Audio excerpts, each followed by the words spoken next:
हम मैथिली भक्ति सब गोटे के प्रणाम करै छी। आइ हम एकटा कोहबर के गीत सुनाबि रहल छी। आशा अछि कोहबर के गीत अहाँ सब आदमी के नीक लागत। सुनू ई कोहबर के गीत आ हमर वीडियो के लाइक, चैनल के सब्सक्राइब सब आदमी कऽ देबै। जय मैथिली, जय भक्ति।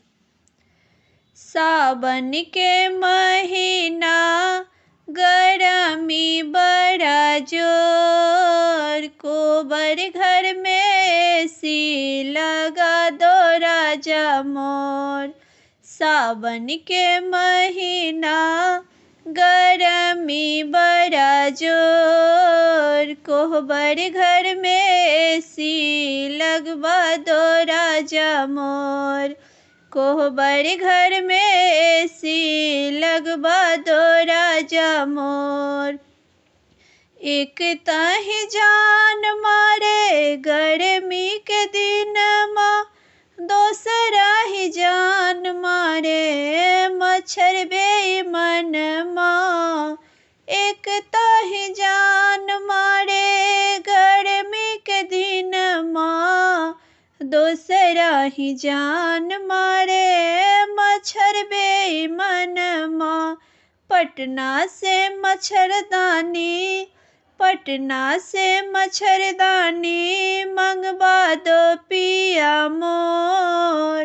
कोहबर घर में एसी लगवा दो राजा मोर। पटना से मच्छरदानी मंगवा दो पिया मोर। कोहबर घर में एसी लगवा दो राजा मोर। सावन के महीना गरमी बड़ा जोर, कोहबर घर में एसी लगवा दो राजा मोर।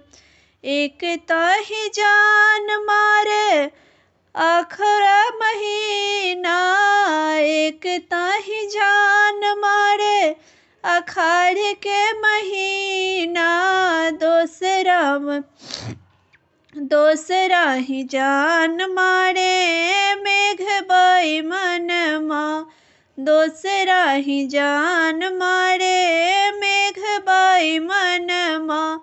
मुजफ्फरपुर से छाता मंगवा दो पिया मोर। मुजफ्फरपुर से छाता मंगवा दो पिया मोर। कोहबर घर में एसी लगवा दो राजा मोर।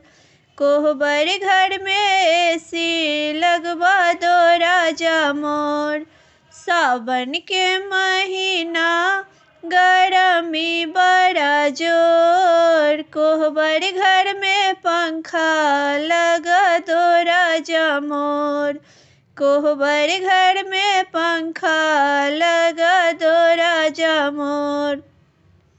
एक ताही जान मारे भादव के महीना, दोसरा ही जान मारे राती अन्हरिया। एक ताही जान मारे भादव के महीना, दोसरा ही जान मारे राती अंधियरिया। दरभंगा से टॉर्च, दरभंगा से लाइट मंगवा दो राजा मोर। कोहबर घर में एसी लगवा दो राजा मोर। दरभंगा से लाइट मंगवा दो राजा मोर। कोहबर घर में एसी लगवा दो राजा मोर। सावन के महीना गरमी बड़ा जोर, कोहबर घर में एसी लगवा दो राजा मोर। कोहबर घर में पंखा लगवा दो राजा मोर।